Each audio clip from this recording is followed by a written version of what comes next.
पूर्व मुख्यमंत्री दिग्विजय सिंह के द्वारा सीहोर में यशराज गार्डन में पत्रकार वार्ता आयोजित की गई। पूर्व मुख्यमंत्री दिग्विजय सिंह ने पत्रकारों के समक्ष विभिन्न मुद्दों को रखा। पूर्व मुख्यमंत्री दिग्विजय सिंह ने पत्रकारों के सवालों के जवाब भी दिए। पत्रकार वार्ता शुरू होने से पहले सीहोर जिला कांग्रेस अध्यक्ष डॉक्टर बलबीर तोमर, पूर्व विधायक रमेश सक्सेना, पूर्व नगर पालिका अध्यक्ष राकेश राय, युवक कांग्रेस के प्रदेश सचिव, युवा कांग्रेस नेता राजीव गुजराती, किसान कांग्रेस के सीहोर जिला अध्यक्ष डॉक्टर रघुवीर सिंह डांगी, युवा कांग्रेस नेता निशांत वर्मा, युवक कांग्रेस सीहोर नगर अध्यक्ष रेहान नवाब सहित अन्य वरिष्ठ कांग्रेस कार्यकर्ताओं नेताओं के द्वारा पूर्व मुख्यमंत्री दिग्विजय सिंह का सत्कार आदर किया गया।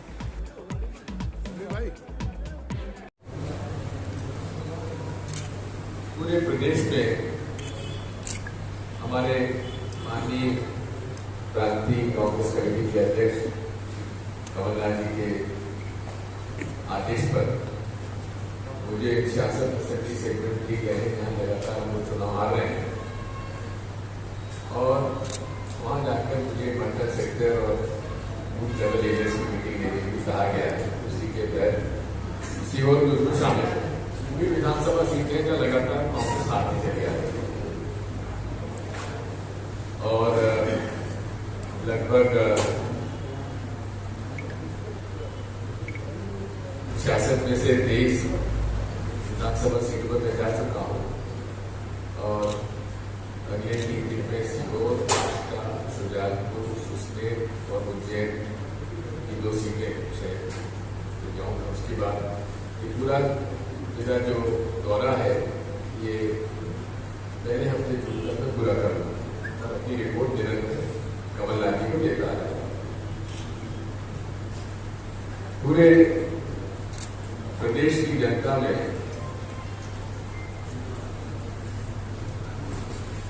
भाजपा के 20 साल की वादा खिलाफी, भाजपा के गलत वादे, आश्वासन और झूठ के कारण लोगों में नाराजगी है और लोग का परिवर्तन चाहते हैं। 2018 में परिवर्तन कर भी दिया था, लेकिन कुछ बिकाऊ लोग बिक गए। उसमें भी बिकने वालों में जो गरीब विधायक थे वो नहीं बिके,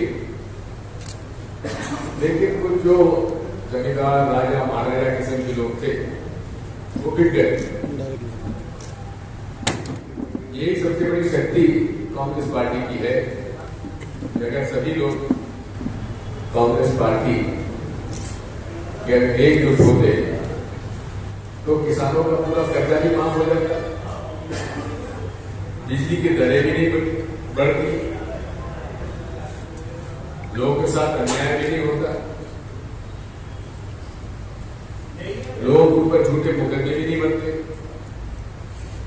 और धड़ल्ले से रेत का अवैध व्यापार भी नहीं होता। ये सारी बातें आपके सामने हैं। साथियों,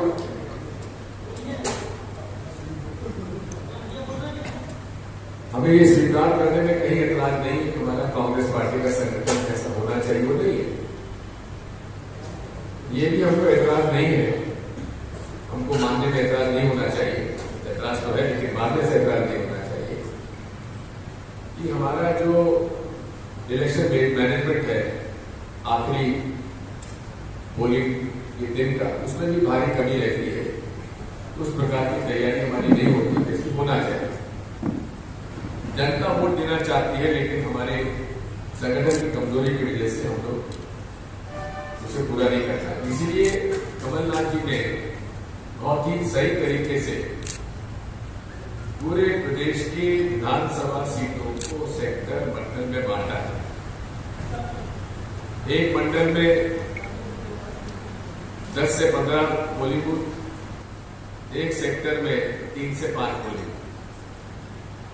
और हर जिले में प्रभारी हमारे जिले के प्रभारी उज्जैन के भूतपूर्व जिला परिषद के अध्यक्ष जी हैं मुखिया जी, हमारे शहर प्रभारी सक्सेना जी,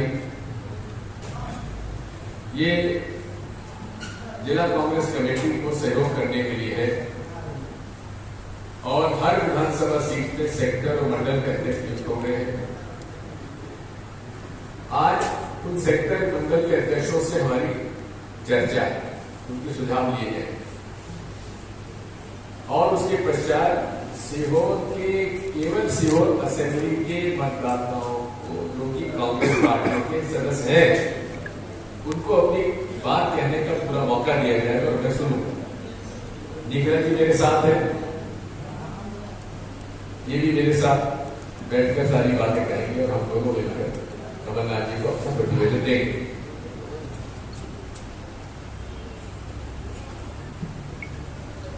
बाकी बातें तो आपसे करते आ रहे हैं, आप सीहोर की तरह बड़ी जागरूक है। आज एक घटना हुई है लाहौर में, उसकी मैं जानकारी देना चाहता हूं। लाहौर नगर पालिका में एक भी भाजपा का पार्षद नहीं, वहां पर एक भाजपा के नेता ने अतिक्रमण कर लिया। उस अतिक्रमण हटाने का नगर पालिका ने निर्णय लिया। वो हाईकोर्ट गए, हाईकोर्ट ने भी आदेश दे दिया कि अतिक्रमण हटाइए। जिला उसी लाहौर के तहसीलदार और सीएमओ अतिक्रमण हटाने के लिए गए, कोर्ट का आदेश था।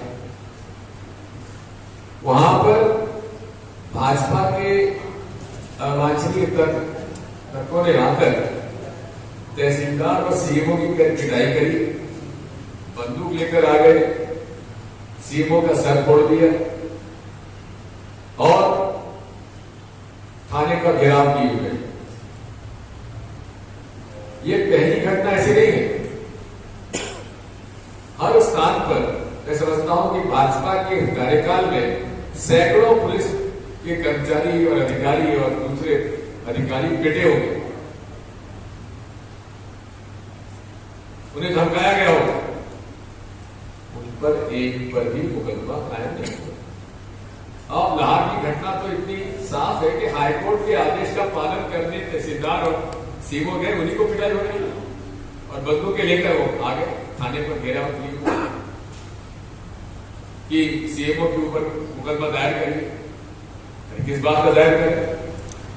ऐसी घटनाओं का कांग्रेस पार्टी विरोध करती है और पूरे प्रदेश में कांग्रेस के लोगों पर जो कार्यकर्ताओं पर झूठे प्रकरण बना दिए गए हैं, उसके लिए हम आभारी हैं कमलनाथ जी के। उन्होंने हमारे शशांक शेखर जी जो कि माने जाने वकील हैं, जो कि हमारे एडवोकेट जनरल भी रहे, एडिशनल एडवोकेट जनरल भी रहे, उनकी अध्यक्षता में हर जिले में वकीलों की टीम हमारी बनी है और कोई भी कांग्रेस कार्यकर्ता पर अगर झूठा प्रकरण बनता है तो कांग्रेस पार्टी उस कार्यकर्ता के बचाव के लिए tehsil, SDM, lower court, district court, high court, supreme court में निःशुल्क उसकी सेवा करेगी, लड़ाई लड़ेगी उसके, क्योंकि लोगों को डराया जा रहा, धमकाया जा रहा। हम वो लोग नहीं है। कांग्रेस पार्टी वो पार्टी है जिसने की ब्रिटिश हुकूमत से भी नहीं डरे, उनकी गोलियों से भी नहीं डरे, उनकी लाठियों से भी नहीं डरे, उनके जेलों से भी नहीं डरे। बड़े गलतफहमी में है भाजपा।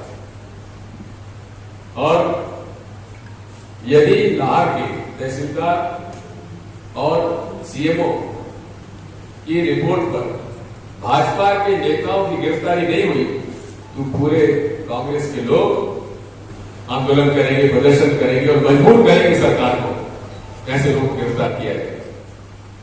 जो भी प्रश्न आपके हो पूछिए। पुलवामा मामले को लेकर सतपाल मलिक का बयान आया, आप सब भूल गए कि ये तो मैं शुरू से कह रहा हूं। जो मैंने बात कही है, एक एक बात सही निकली है आज तक। और जब मैं कहता हूं तो पूरी भाजपा मुझे देशद्रोही बताती है।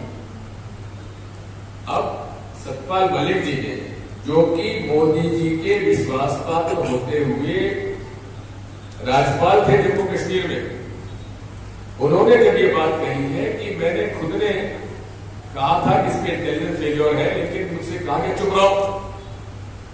मैंने कहा कि मुख्यमंत्री गोवा का भ्रष्टाचार कर रहा है, चुप रहो। यानी कि भारतीय जनता पार्टी का कुशासन पूरे देश में भ्रष्टाचार में लिप्त है। आरएसएस के राम माधव जी 300 करोड़ का रिश्वत देने का ऑफर किया था मलिक साहब, सतपाल भाई जी, और वो खुद खुलेआम कह रहे। राम माधव जी ने कहा था मैं महारानी का दावा करूंगा, लेकिन आज तक दावा नहीं किया। क्या हो सकता है मोदी जी ने उनको भी कह दिया तुम भी चुप रहो, क्योंकि बात ये है, अडानी जी की बात करो चुप रहो, पुलवामा की बात करो चुप रहो, गोवा के मुख्यमंत्री की भ्रष्टाचार की बात करो चुप रहो। तो किस पे चर्चा करें, किसकी बात करें? अब अडानी जी का मसला जो है वो अपने आप में बड़ा रहस्यपूर्ण है। 127वें जो विश्व के अमीरों की सूची में 127वें नंबर पर थे, लेकिन मोदी जी ने उन्हें 127वें नंबर से 30वें नंबर पर पहुंचा दिया और देश के गरीबों को और गरीब कर दिया। बहुत बड़ी उपलब्धि है मोदी जी की। कितनी यारी निभाते हैं ये उसका प्रमाण है। अब एक हिंडनबर्ग रिपोर्ट आई जिसमें उनकी पोल खोली गई, जिसका 450 पन्ने का जवाब अडानी समूह ने दिया। उसने उस रिपोर्ट के आधार पर, जवाब के आधार पर 88 प्रश्न और पूछ लिए। राहुल जी का कसूर ये है कि उन्होंने लोकसभा में माननीय राष्ट्रपति जी के भाषण के धन्यवाद प्रस्ताव पर कुछ प्रश्न कर लिए अडानी जी के बारे में और मोदी जी और उनके संबंध के बारे में। उनके सारा वो भाषण का अंश जिसमें अडानी जी का मोदी जी का नाम आ रहा, वो सदन की कार्रवाई से निकाल दिया। भाई उसमें क्या असंसदीय था, कौन सा पार्लियामेंट्री, लेकिन उन्होंने कर दिया। और फिर ताबड़तोड़ 3 साल पुराने केस में उनको 2 साल की सजा दी। आज तक मानहानि दावे में किसी ने भी 2 साल की सजा नहीं हुई है। और फिर माहौल बनाया कि ओबीसी का अपमान हो गया, ओबीसी का अपमान हो गया, ओबीसी का अपमान हो गया। अरे रूसी मोदी, पीलू मोदी पारसी थे, नीरव मोदी जैन है, ललित मोदी अग्रवाल है। अरे देश का पैसा लूटकर विदेशों में एक भी ओबीसी नहीं भागा, लेकिन कह रहे ओबीसी का अपमान कर दिया।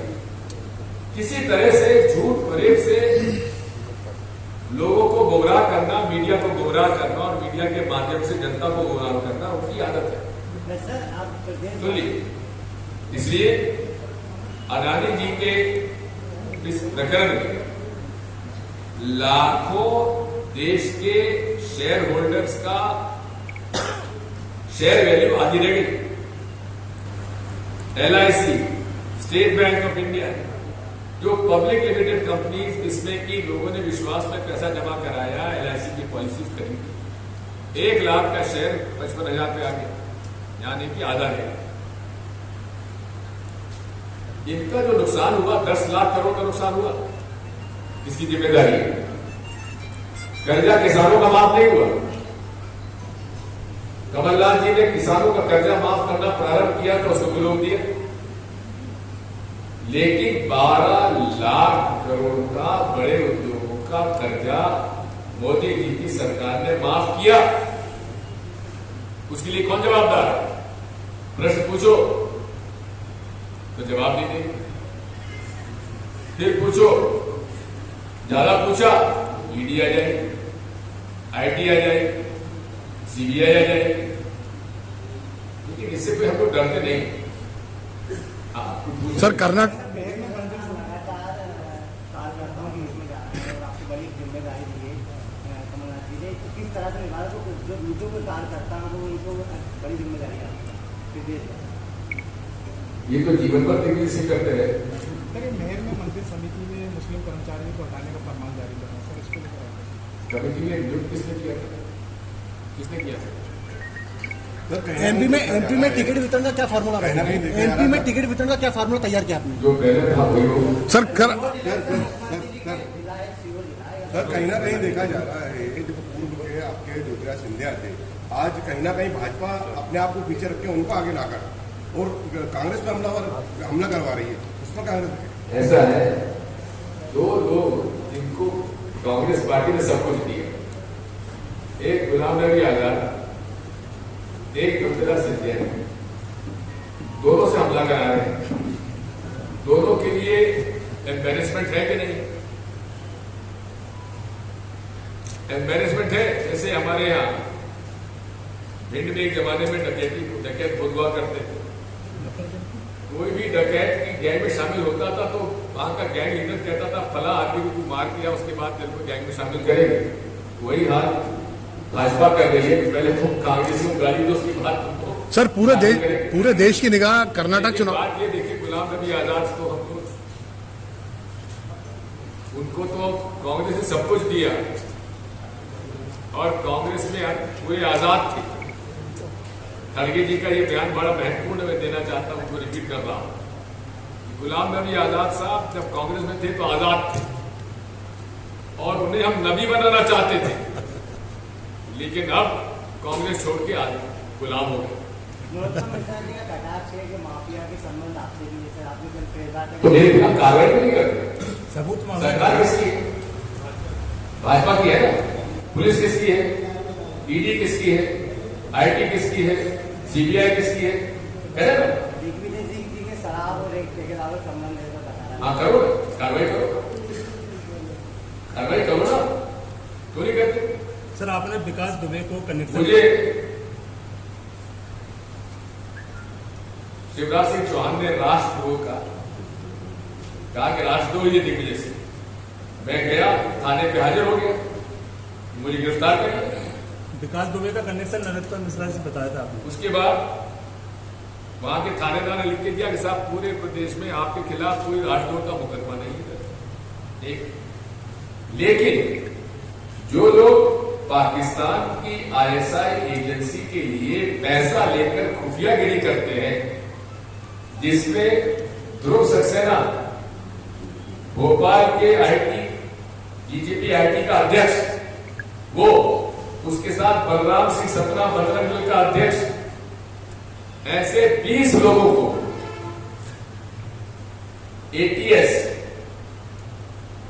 मध्य प्रदेश सरकार की एक पुलिस एटीएस उनको गिरफ्तार करती है।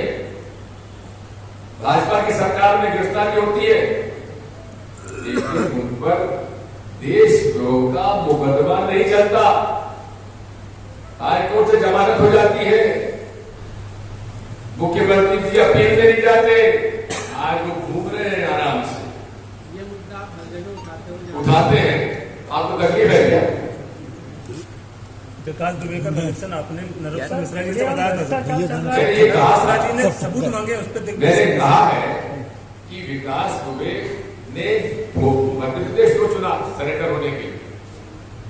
ऐसी रूमर्स थी, ऐसी अफवाहें थी, उनका जिक्र मैंने किया, क्योंकि वहां दतिया आप जरा चले जाओ और एक बयान उनके खिलाफ दे आओ, शाम को आप गिरफ्तार हो जाओ।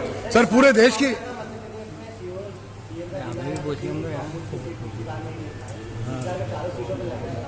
लड़ाई तो लड़ेंगे। सर पूरे देश की निगाह इस समय कर्नाटक चुनाव पे लगी हुई है, चूंकि आपका प्रेडिक्शन बहुत सही माना जाता है। क्या प्रेडिक्शन करेंगे सर? कर्नाटक गया नहीं बहुत दिनों से। इसमें आगामी चुनाव है और अधिकतर नेता बाबाओं की शरण में, तो क्या बाबा 2023 के चुनाव को प्रभावित करेंगे? देखते हैं। पिछली बार मुख्यमंत्री जी की विधानसभा से अपना अरुण यादव जी को लड़ा था, इस बार किसको लड़वा रहा है? इंतजार करिए। सर आम आदमी पार्टी एक राष्ट्रीय पार्टी हो गई है पूरे देश के अंदर, तो मध्य प्रदेश विधानसभा चुनाव में किस प्रकार से देखेंगे आप इस पार्टी? जैसे भाजपा को देख, तीसरा मोर्चा बना वो कितना प्रभावित कर सकता है? अभिम आर्मी जयस बना, जैसे तीसरी मोर्चा दुनिया भर में है, यहाँ पर भी है। दो बातें हैं। पहली बात तो अतीक उसका परिवार घोर अपराधी परिवार रहा है और पूरा माफिया डॉन की तरह काम करता है। उसके बेटे का एनकाउंटर हुआ, पुलिस ने एनकाउंटर किया, लेकिन जो व्यक्ति 2 महीने से कह रहा मुझे मार डाला जाएगा, सुप्रीम कोर्ट तक गया कि इसकी हिफाजत के लिए निर्देश दिए गए और वहां कुछ ऐसे प्रश्न हैं जिसके कि सब लोग पूछ रहे हैं। इसका मेडिकल चेकअप कराने रात को 10 बजे ले जाने का जरूरत थी। एक रमेश कुमार जी की तरह उनका, पहली बात तो आप सब जो लोग हो थोड़ी शिक्षा लीजिए। रमेश कुमार की यूट्यूब चैनल पे सब लोग सब्सक्राइब करिए। उन्होंने बड़े अच्छे बात प्रश्न पूछे। एक कि ये रात को 10 बजे उनकी मेडिकल चेकअप कराने की आवश्यकता क्यों पड़ी, दिन में क्यों नहीं गए? एक दूसरा, जबकि गाड़ियां बिल्कुल उसके गेट तक अंदर चली जाती हैं, तब उसको गेट के बाहर में उतारा। 3, पुलिस बंदूकें लेके खड़ी हुई है, AK-47, उसको अतीक को इतना सुरक्षा दी गई कि अहमदाबाद से लाकर लाने के समय यहां तक कि वो पेशाब कैसे कर रहे हैं वो आप सब लोगों ने मीडिया पे दिखाया, बहुत बताइए आपको। बात यह है कि लेकिन जब वो वहां से जेल से वहां जा रहा था, उस समय मीडिया को बदनाम कितना किया है जरा आप लोग सोच लो। इन लोगों ने फर्जी आइडेंटिटी कार्ड लेकर लड़के वहां से उतरते हैं, उनकी कोई चेकिंग नहीं होती है, अन्यथा दूर दूर तक उनकी चेकिंग हो रही थी, कोई चेकिंग नहीं होती है, और बगल में आके मारा। 3 लड़के कौन? छोटे छोटे लड़के हैं। उनमें से एक ने स्वीकार किया, उसके पिता ने गांजा पीता था मेरा बेटा। ये गांजे का नशा इतना फैल गया है, ये हम लोगों के लिए सबसे ज्यादा परेशानी होने वाली आने वाले हमारे नौजवानों की। और सबसे ज्यादा गांजा कहां से आ रहा है आपको मालूम है? पता लगाइए। एक कोर्ट है गुजरात में, तो ये किस तरह से गांजा का नशा करने वाले लोगों को कहां से ट्रेनिंग दी गई, क्या किया मैंने याद किया, लेकिन आकर उन्होंने ऐसी पिस्तौल, टर्किश पिस्तौल जिसको कि 5-5, 7-7 लाख में की आती है, उनके पास हाथ में से भी, जिसे मूसेवाला, जिस पिस्तौल से मूसेवाला को मारा गया था, उसी पिस्तौल इनके पास कहां से आ गई थी लोगों के पास? ये सारे प्रश्न उपस्थित होते हैं। सर, मोहन भागवत जी का नया बयान कल चला है कि सनातन संस्कृति का पूरे विश्व पर कमांड होगा, क्या आप रिश्ते देना चाहेंगे? सनातन धर्म का सबसे बेहतरीन उदाहरण तो स्वामी विवेकानंद जी ने मोहन भागवत जी कम से कम लगभग 80-90 साल पहले दिए थे। वहां क्या चेत रहे हैं? और सनातन धर्म का मूल स्वभाव है, मूल मंत्र है कि सभी पूरे देश में, पूरा विश्व एक कुटुंब है, उसका पालन आप हिंदुस्तान में करके दिखा दो।